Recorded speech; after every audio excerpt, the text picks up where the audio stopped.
हरे कृष्णा। राधे राधे। हम सब श्री कृष्ण चरितामृत श्रवण कर रहे हैं। आज का प्रसंग है चिन्मय वृंदावन। उद्धव प्रसंग भाग 7। ओह, ये वृंदावन है। मैं स्तब्ध चकित था। तात मैंने देवताओं का वन नंद कानन देखा था। मेरे गुरु बृहस्पति जी मुझे वहां लेकर गए थे। वो कानन सुंदर था, अति सुंदर, सुंदरतम था। मुझे स्मरण है, उन देवों का वन देखकर मैं अपने गुरु बृहस्पति जी को बराबर धन्यवाद दे रहा था। पर यह वृंदावन, यह तो सुंदरतम नहीं, यह तो चिन्मय है। हाँ, वह नंद कानन भले ही विश्व ब्रह्मांड का सुंदर वन था, पर यह वृंदावन तो चैतन्य है। इसका कण कण चैतन्य है। इसके वृक्ष, इसकी लताएं सब बोलती हैं, पूछती हैं, अपनी ओर खींचती हैं। उद्धव विदुर जी को बता रहे हैं, जब उनके रथ में वृंदावन में प्रवेश किया, तब उन्हें जो अनुभूति हुई वह अद्भुत थी। क्या पूछ रही थी वृंदावन की लताएं, क्या कह रही, अपनी ओर खींच रही थी वहां के वृक्ष। विदुर जी ने पूछा, तात क्या कहूँ मैं। मेरे रथ ने जैसे ही वृंदावन की सीमा में प्रवेश किया, स्वागतम सुस्वागतम। वृंदावन को देखकर सर्वत्र मुझे तो प्रथम यही अनुभूति हुई, मानो सब स्वागत के लिए उत्सुक थे। मुझे देखते ही वृक्ष झूमने लगे थे, लताएं हिलकर अपना आनंद अभिव्यक्त कर रही थी। मुझे देखते ही नाना सरोवर के कमल खिल गए थे, सुरभित हवाएं चल पड़ी थीं। स्वच्छ भूमि, कुछ सूखे पत्ते भी थे, पर हवा ने उन्हें क्षण में ही उड़ा दिया था। मेरे देखते ही देखते शुष्क और पीले पत्ते गायब ही हो गए थे। उनके स्थान पे हरित भूमि मानो बिछ गई थी।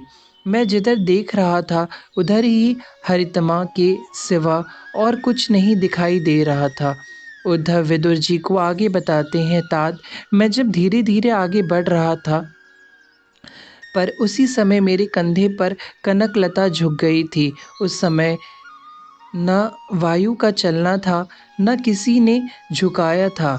वह स्वयं झुक गई थी और मानो मुझसे पूछ रही थी, कहाँ है मेरे श्याम। मैं चौंक गया। तभी दूसरे ही क्षण मेरी पीतांबरी कदम्ब में उलझ गई थी, और वो कदम्ब भी यही पूछ रहा था, श्याम कहाँ। पुष्प झरने लगे थे मेरे ऊपर, और सबका यही प्रश्न था, श्याम कहाँ है। इतना ही नहीं, अब तो पक्षी आ गए थे। तोता, मैना, कोयल सब आकर मेरे रथ के आगे पीछे मंडराने लगे थे, कहाँ है श्याम। सबका यही प्रश्न था। जब मैंने कोई उत्तर नहीं दिया, तो सबने एक साथ मुझसे पूछा। मेरी बुद्धि कुछ समझ ना पा रही थी। सबको कुछ सूझ नहीं रही थी, उसको कुछ सूझ नहीं रही थी। तब मैंने खड़े होकर वृंदावन से कहा, श्याम नहीं आए। बस पक्षी कहाँ चले गए पता नहीं। तृण सूखे दिखाई देने लगे। क्षण में ही मानो ऐसा लगा कि दावा नल लग गई है अभी अभी, और सब कुछ जल कर राख हो गया हो। पुष्प सूख गए थे, लताएं बस नाम मात्र के लिए हरी थीं। पवन में वैसी शीतलता अब नहीं रही थी। अब तो ऐसा लग रहा था मानो वृंदावन रो रहा है, उसका अणु अणु श्याम श्याम श्याम कहते हुए विलाप कर रहा है। मैंने रथ को रोक लिया, वहीं कुछ समय के लिए बैठा रहा। अंधड़ चल पड़ा था। अब वियोग की अग्नि में जल रहा था यह वन। अभी अभी जो वन सुरों के वन को भी लज्जित करने वाला था, वही श्याम नहीं आए सुनकर श्री कृष्ण वियोग की भीषण ज्वाला में धधक उठा था।